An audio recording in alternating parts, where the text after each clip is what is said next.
So good morning sir, good morning classmates. This is our topic, soft soldering together with Amy Sidilio. So the objectives of this topic is to know how to use a soldering iron to achieve perfect soldered joints, to understand how to put into practice all the safety rules when using a soldering iron, be familiar with common solder joint deficiencies, their causes and method to correct them, use the soldering aids and tools, understand the wave soldering process and the basic component of wave soldering system. So the first one is, what is soldering? So soldering is a method of joining metals using heat to melt a filler metal with a lower melting point. It used to be tin and lead, but lead is poisonous. It is now tin and copper, or sometimes also silver or nickel or antimony. Melting point is 210 to 2300 Celsius. Has a hollow core filled with flux, a chemical cleaning agent. So, the quick guide to have a perfect solder. The parts must be clean and grease-free. Hold the parts securely in a clamp. Clean the tip of the iron. Heat both parts of the joint equally, applying just enough solder to make the joint. Remove and return the iron to the safety stand. And lastly, do not move the joint until cold. Then, this is the how to be more safe. Soldering iron, or we can make think to be safe. Soldering iron works at 350 degrees Celsius. This is very hot. Unlike the boiling water, it is just 100 degrees Celsius. Then the third one is, soldering iron will give you a severe burn if touched. Then wear gloves when soldering. Never fool around with the soldering iron. Stool the soldering iron in the stand when in use. So I have video to show on how to be safe in doing soldering.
This is a Starbucks coffee that you can make at home in an instant. New Starbucks Premium Instant Coffee.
That's it how to prevent when soldering. So this one is the common soldering problem.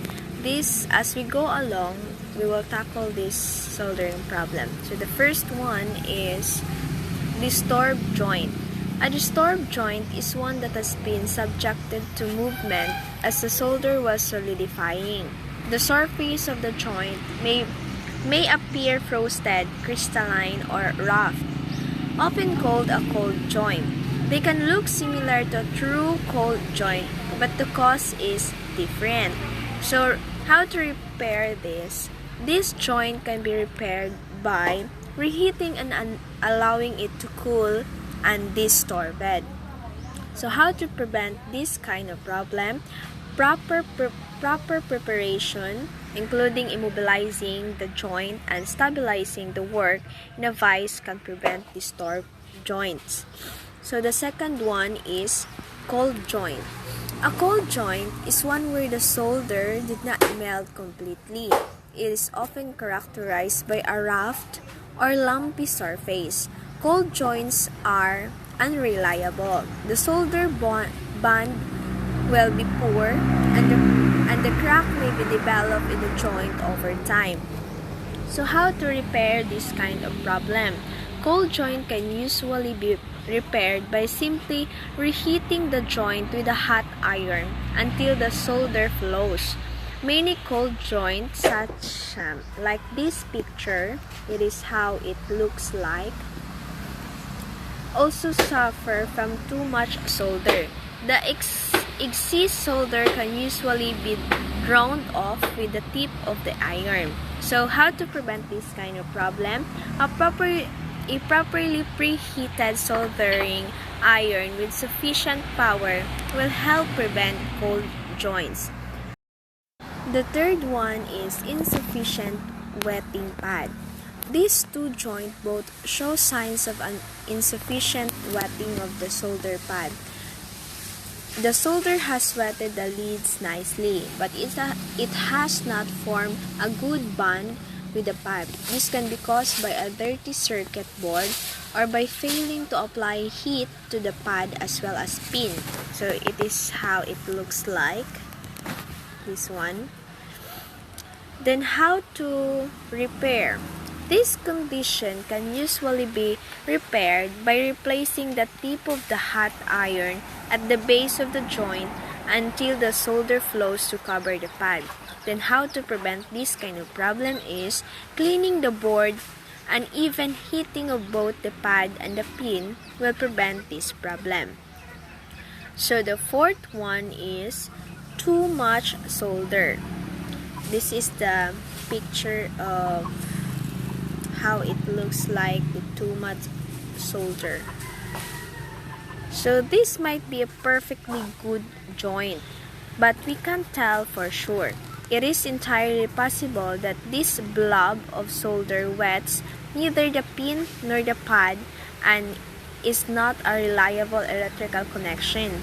The best evidence of proper wetting is a nice concave surface as on the joint of the far left. How to repair this kind of problem is, it is usually possible to draw off some of the excess solder with the tip of a hot iron. In extreme cases, a solder sucker or some solder wick can be helpful as well. The next one is untrimmed leads. Leads that are too long are potential short circuits. The two joints on the left are obviously danger of touching, but the one on the right is long enough to be dangerous as well. It would not take much force to bend that lead over to touch an adjacent trace. So it is this one. Yeah, that one. The how to repair this kind of problem is to trim all the lead just at the top of the solder joint. The next is overheated joints.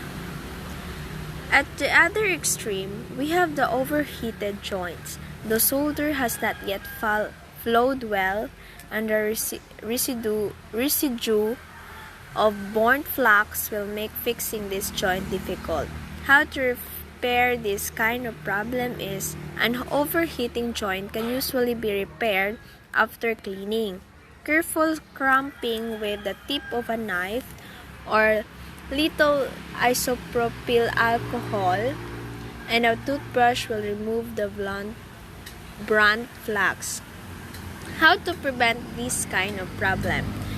A clean, hot soldering iron, proper preparation and cleaning of the joint will help prevent overheated joints.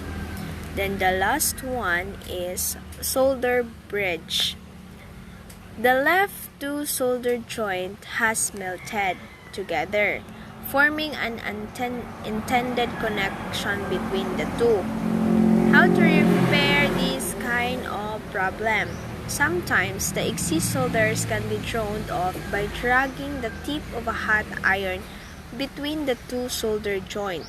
If there is too much solder, a solder sucker or solder wick can help get rid of the excess. How to prevent this kind of problem? Solder bridge must often happen between joints with too much solder to begin with. Used only enough solder to make a good joint. So the other topic will be tackled by Miss Sidelia. Thank you.